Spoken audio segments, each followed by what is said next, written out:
Parang may bagay sa akin ganitong kulay. Ang bango niya para siyang pulbos.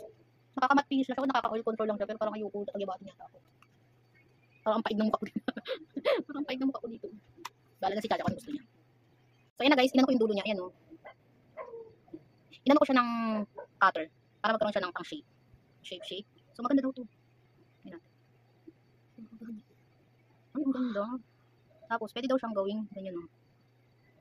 So ayan. Natatakot kasi ako kung yan. Medyo mataas po.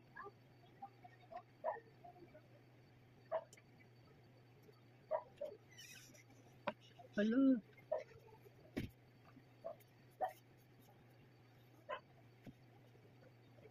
So maganda siya. Ang dali niyang i-apply.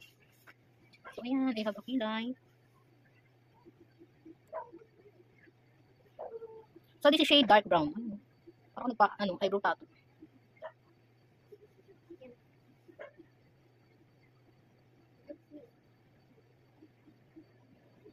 So ayan, ang ating kilay. Ang ganda.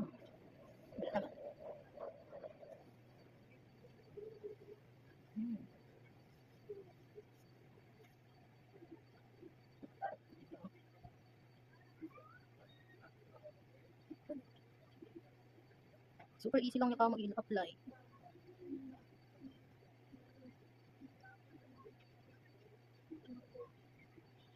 Wala, super taray naman niya eh.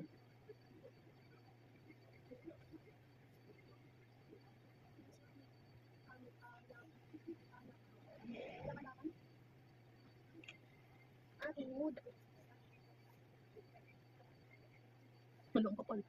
Super Angry Birds. Tcharan! Ang ating kilay. Ito yung brush ko.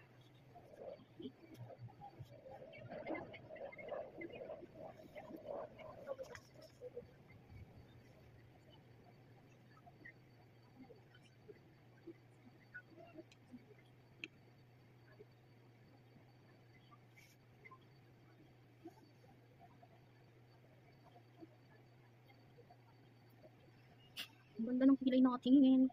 Super long. Be, hindi na ako sanay na ganting kilay mo. Sobrang kapal. Oh. Okay.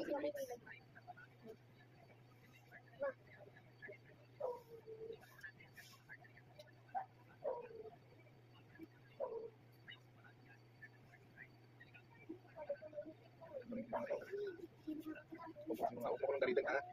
Mamaya patayin ko yan. Buksan ko yung electric fan. Sige.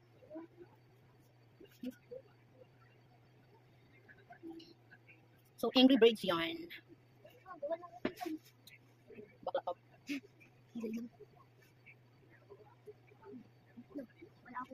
Tcharan! Look! Ang daming tao sa anong park? Oo. Ang pagkain nga. Ang dami ka mo. Nandun si Andrew eh. Ang dami. Alam mo siya, parang nag-drawing lang sa hawak ng ano. Si Thailand girl and si Sassy girl. Si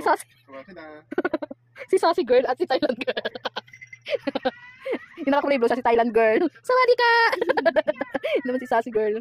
Anyong lupa, amoy lupa. Yung kinagat ng lamok na dengue tapos naging Thailand girl. Anong kilay talaga? Drawing mo dyan yung ano, kasi laki ng hipin niya. Pangit! Tingin. Pag mababa naman yung dapat yung pataas. Isang ko na kasi nga. Dapat din sa kilay mo yung pantay lang doon sa pagkaano. Tingin.